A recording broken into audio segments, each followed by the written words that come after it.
If you are what you think about, then you have to start getting real careful about what you think about. Now, you have to start this with being cautious about every conversation that you have with your friends, with your relatives, with your mother, with your husband, with your children, that focuses on what's missing in your life.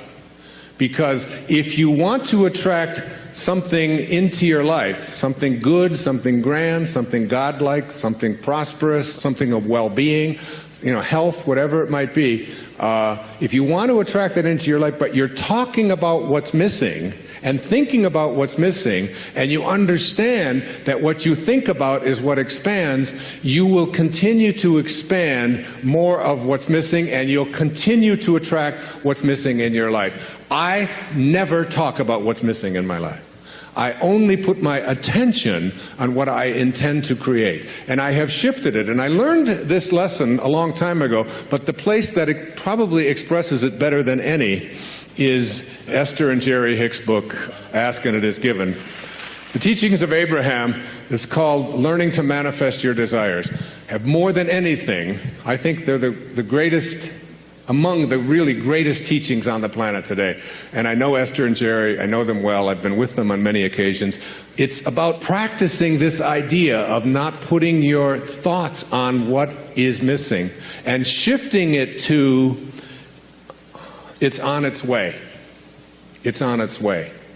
It's on its way. 4 words, just get them tattooed someplace inside of you. Whatever it is that you would like to attract into your life, know that it's on its way. And I want to say to you that as you begin to get your thoughts more harmonized with Tao thinking, that is, with the thinking of the source, the thinking of God, that which always has been, that which does nothing but leaves nothing undone, as you begin to more and more harmonize in this way, what happens is that you start elevating your thoughts so that the habit of how you think becomes more harmonized rather than a polarity with what you want to attract. It becomes harmonized with it, and it becomes your natural way of how you think all the time. And you start then beginning to teach your children the same way of thinking. So you just catch them when they start saying things like, oh, with my luck it won't work out. Why have any of us ever learned to say, with my luck, and having it mean things aren't going to work out?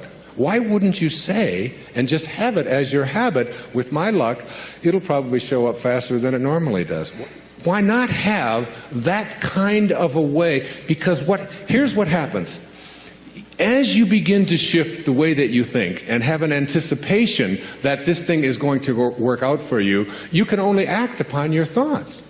And as you get these higher and higher thoughts, what happens is that the thought is now more aligned with what it is you want to attract, and then you start acting upon that thought.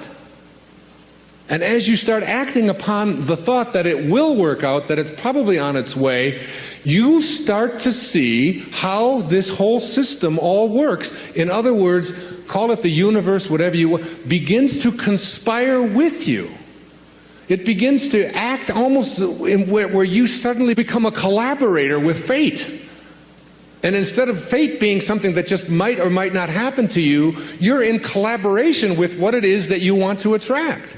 I mean, ask any physician, there's physicians here today, ask them about something called the will to live. Ask them about somebody who's going in for a corneal transplant and thinks that I'm going to see when this thing is done, rather than someone who thinks it probably won't work out. And which one would they rather work with?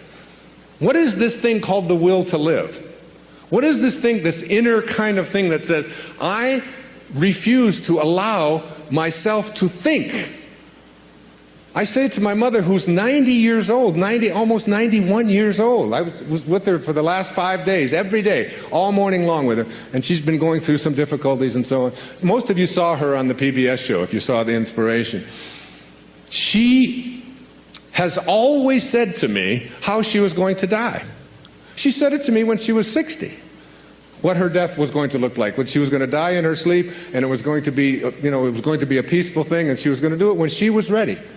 When she was ready, she would leave, and she would know when it was time. And she says, and don't think it's time. I said, well, you got a hangnail there. Maybe we should just move on with it. And she said, no, I'll tell you when I'm ready. But she has always said, I will never allow Alzheimer's into my life. She's always said that is not something. She'll say things like, well, I can't remember this name quite as well as I did before, but that concept of all, it's just not anything that I've ever allowed myself to think is a possibility. And I said to her, well, what if you're wrong? She'll say, well, who'll know the difference? And they've done research on this, in studies on gerontology, where what does your life look like from 60 plus versus what does your life look like from 60 down to into your 20s? That people who live a dynamic life into their 60s, 70s, 80s, and 90s, people who feel strong, who don't feel that getting older means that I have to in any way decline any place, physically or mentally. Getting older has nothing to do with the concept of declining.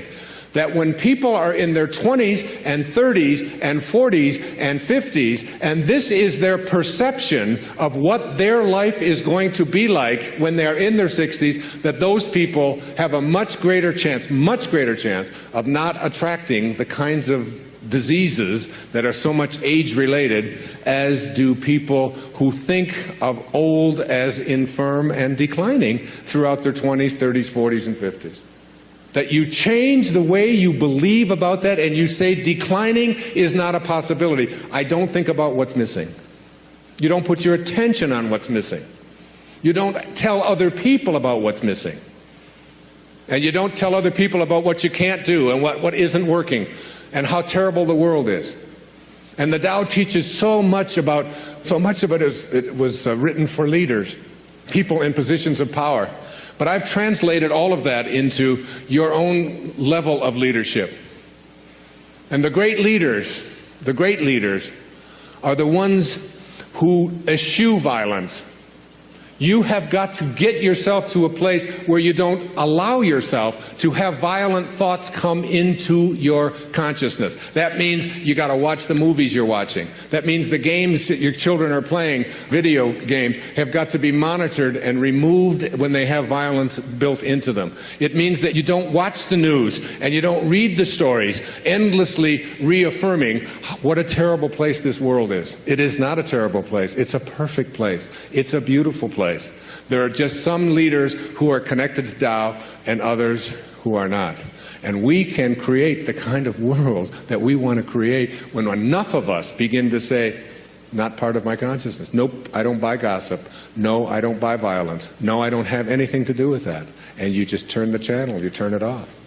I pick up a Time magazine when I get on a flight and I go through and I say, I won't read the stories that involve killing. I won't read this. I don't need to hear any more about any more people blowing themselves up. I don't need to continue to have that as a part of my consciousness because I want to be someone who radiates out God-realized thinking. That's what I want to do. And I can't do that if I'm constantly being imbued with that. So I just go through the pages, page. And usually I say, oh, just threw away another $4.95. There's nothing in it to read. Every once in a while, good story about maybe Tiger Woods or something. But by and large, there's not much in there. And you don't have to fill yourself with that kind of energy. So you don't put your thoughts on what's missing. You don't put your thoughts on what always has been. You don't put your thoughts on what others want for you, unless you want more of what others want for you to continue to show up into your life.